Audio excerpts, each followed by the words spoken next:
Estimators का, specially least square estimator का। हाँ, नेक्स्ट पे आते हैं। तो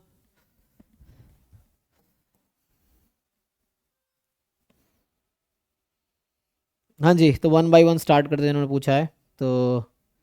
हाँ जी मानस बताओ भाई, तो इसमें क्या डाउट है तुम्हारा? सर इसको इंडिपेंडेंट मान के गए तब तो 6 आ रहा है, लेकिन फिर डिपेंडेंट वाले केस में समझ नहीं आता कैसे होगा। अच्छा अच्छा, a fair dies rolled repeatedly, X number of rolls needed to obtain 5, Y number of rolls needed to obtain 6। और 5 और 6 आने की, 5 और 6 तुम्हें लगता है डाई पे 5 या 6 आएगा? ये डिपेंडेंट है, इंडिपेंडेंट ही होगा। अच्छा चेक कर लेता हूँ। एक्स नंबर ऑफ रोल्स ना, number of trial needed to get 5 and number of trial needed to get 6। So E of X given Y बराबर 2। लेकिन इंडिपेंडेंटली, मतलब पहले थ्रो पे अगर 6 आया तो ये तो पक्का है कि पहले थ्रो पे 5 नहीं आएगा। Yes sir. या पहले पे अगर 5 आया तो पक्का 6 नहीं आएगा, तो वैसे इफेक्ट करेगा। लेकिन वैसे नहीं, मान लो ऐसा होता है कि पहले पे 6 आया, दूसरे पे 5 आया, तो इंडिपेंडेंट है वो। लेकिन यहाँ पे जो पूछ रहा है, हम्म,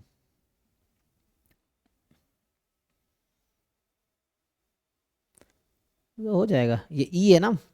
चलो इसको करके देखता हूँ, अगर इंडिपेंडेंट मान के कर रहे हो तुम, क्या कहना चाह रहा है। ओके देखते हैं। So a fair die is rolled repeatedly, x is a number of rolls needed to obtain a 5। तो एक्स है नंबर ऑफ ट्रायल या रोल्स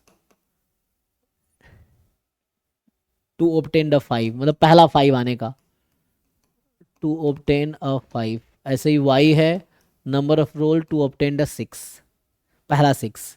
तो आपसे पूछ रहा है expectation of X given Y is equal to 2। तो इसका फॉर्मूला होगा X into P M F of X is equal to X given Y is equal to 2। And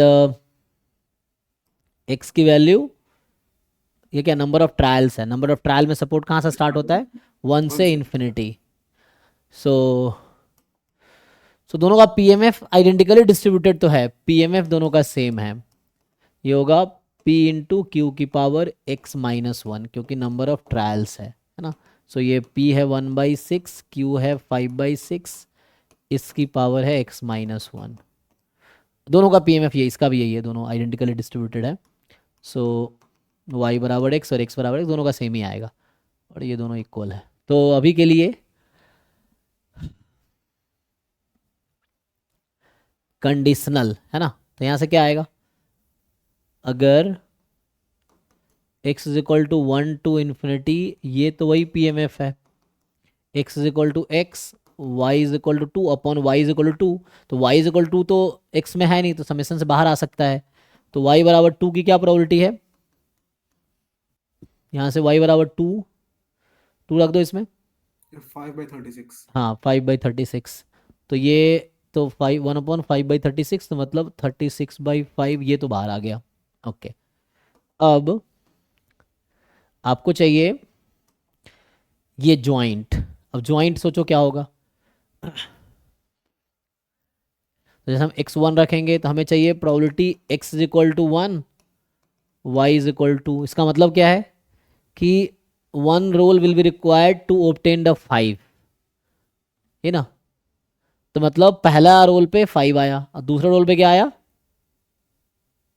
6। हाँ सेकेंड है, क्योंकि 2 रोल्स पे रिक्वायर्ड टू गेट 6। तो first पे 5, तो 1/6। सेकेंड पे 5, नहीं, मतलब रोल 1/1 हो रहा है ना, तो हमें फिक्स हो गया ना आउटकम तो, क्योंकि आउटकम तो फिक्स हो गया यहाँ पे। कि जैसे कहने का मतलब ये है, अगर इसका मैं ज्वाइंट आउटकम लिखूँ, सो प्रोबेबिलिटी जो आउटकम है, पहले आया 5 एक ही ट्रायल में, और सेकेंड ट्रायल पे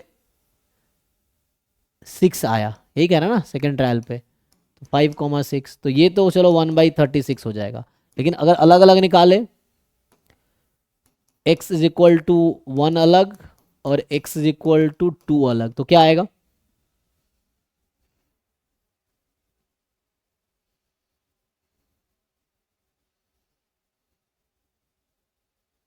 सर तभी यही आ रहा है। नहीं नहीं, x बराबर 1 का क्या मतलब है? कि पहले थ्रो पे ही 5 आ गया, यही ना।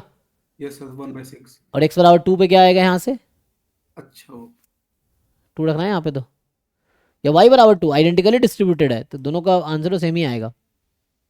तो y बराबर 2 निकालो, x बराबर 2 निकालो, ये तो आएगा 5/36 ना, 1/6। दोनों का प्रोडक्ट ये तो नहीं आएगा। यहाँ ये था फिक्स है, पहले पे 5 ही आया, फिक्स है दूसरे पे 6 आया। यहाँ पे क्या प्रॉब्लम है, अलग जब देख रहे हो ना y बराबर 2, तो इसका मतलब है second throw will give you, अगर y लिखा है तो 6, तो सेकेंड की प्रोबेबिलिटी 1/6 है, पहले थ्रो पे कुछ भी आ सकता है अदर देन 6, सो इंडिपेंडेंट तो नहीं है, इसका मतलब इंडिपेंडेंट तो नहीं है यहाँ पे। तो क्वेश्चन है कैसे निकालोगे, यही ना।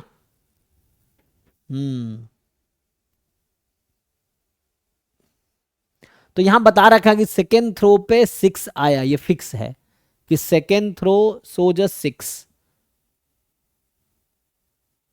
तो सेकेंड पे तो प्रोबेबिलिटी 0 आ जाएगी, सेकेंड पे 5 तो नहीं आएगा जब 6 फिक्स कर दिया उसने तो। बाकी नॉन जीरो रहेगा। निकालो जनरल प्रोबेबिलिटी, लिखो इसका पैटर्न समझ आ जाएगा। जैसे ये 1/6 हो गया, 36 हो गया ना, आगे तुम्हें पैटर्न समझ आ जाएगा। लिखो आगे क्या क्या जरूरत है तुम्हें।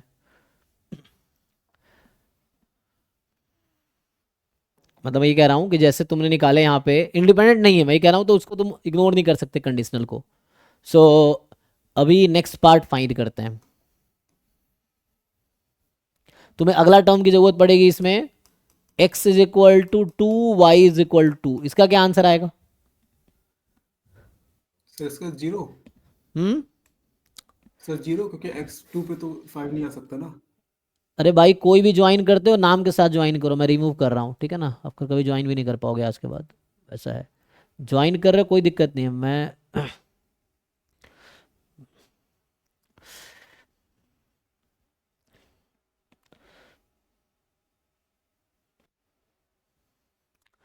सो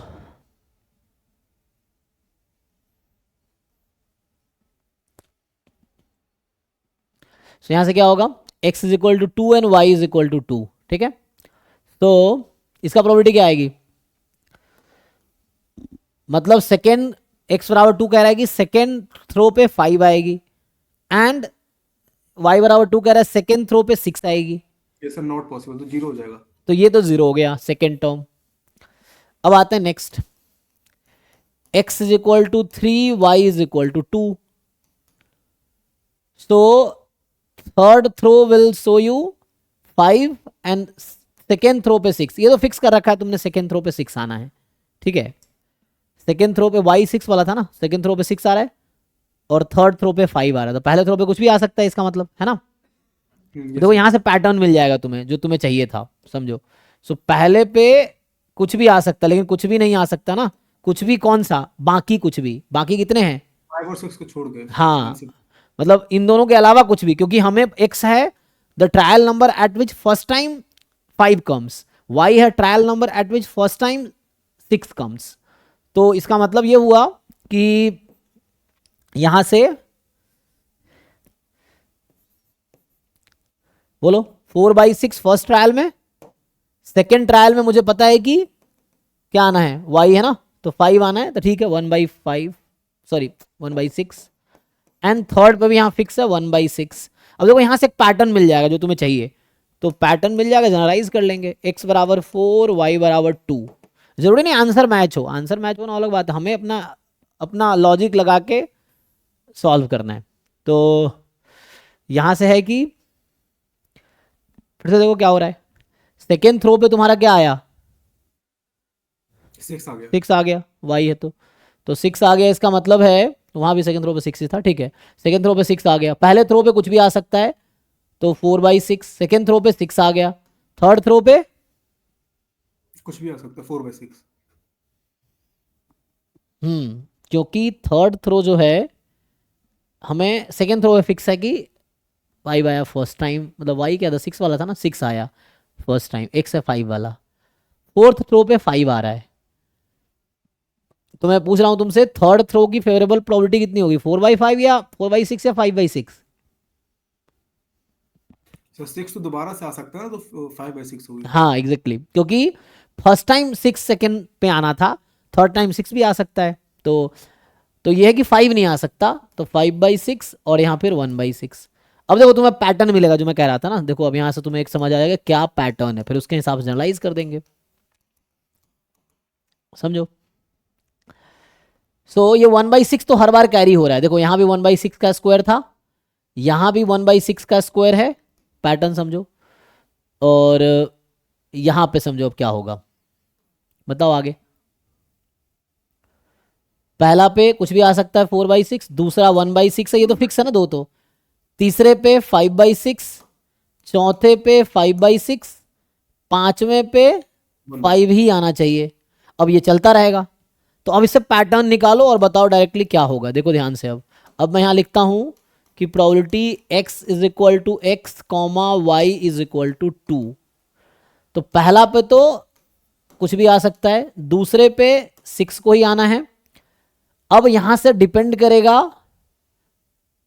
यहां 5/6 की पावर क्या लोगे, ये तुम्हें देखना है 1/6, यहां पावर क्या लोगे। अब देखो यहां जब x 5 था ना, तो यहां 2 बार ये आया था, x जब 4 है तो 1 बार आया है। क्या पैटर्न दिख रहा है, यहां 1 है ना, और यहां स्क्वायर है। अरे भाई 4 और 1, 5 और 2, 6 और 3, 7 और 4, क्या रिलेशन है। सर एक मिनट से सोच है थोड़ा। x+3 3 का डिफरेंस है प्लस या माइनस, हाँ जब x 4 है तो यहाँ एक बार आया ये, जब यहाँ 5 है तो 2 बार आया। अगर यहाँ समझ नहीं आ रहा तो एक दो और टर्म लिख के देखो, सर x-3 हाँ x-3। और ये कब है, जब x तुम्हारा मोर देन इक्वल टू 3 के लिए है। जैसे 3 रखोगे तो ये बन जाएगा, वो बन जाएगा 3 वाला जो आया था। देखो ध्यान से यहाँ पे, यहाँ क्यों नहीं आया 5/6, ध्यान से देखो, क्योंकि यहाँ 5/6 की पावर 0 है, यहाँ 5/6 की पावर 0 है, यहाँ भी रखोगे तो 0 आएगी।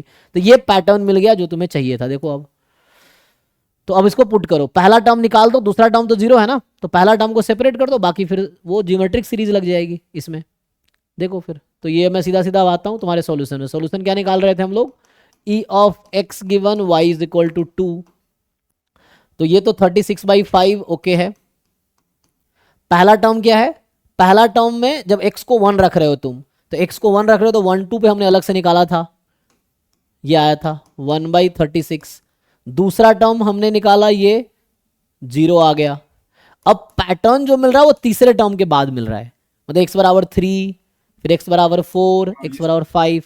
जब 3 है तो 5/6 की पावर 0 है, जब 4 है तो 5/6 की पावर 1 है, 5 है तो 5/6 की पावर 2 है, 6 लिखता तो 5/6 की पावर 3 आती, एंड सो ऑन। तो यहाँ से आ गया। अब तुम इसको ज्योमेट्रिक सीरीज से सॉल्व कर लो, कोई दिक्कत नहीं, यहाँ लिख देंगे हम, ठीक है ना। तो समझिए जैसे 1/36 इसके आगे जो है जो पैटर्न मिले, यहाँ से सीरीज बनेगा 1/36, फिर आएगा 5/6, अच्छा 4/6 भी तो बाहर है, एक मिनट तो इसको ऐसे बनाना पड़ेगा ना। हाँ मतलब तुम समझ गए ना क्या करना है, तो वो लगाना है। हाँ ये समेसन है x फ्रॉम 3 टू इन्फिनिटी, ये बनेगा वही, ये वाला PMF लिखना है 4/6, 1/6, 5/6 की पावर x-3 और फिर 1/6। तो जो कांस्टेंट है बाहर कर दो, फिर इन्फिनाइट टर्म का जीपी लगा लो, आ जाएगा। अब इसको ठीक से केयरफुली सीरीज का सम निकाल लो इन्फिनाइट टर्म के जीपी से, तो यहाँ से आंसर आ जाएगा। तो ये जो आएगा ये एक्चुअल आंसर होगा, ठीक है। सो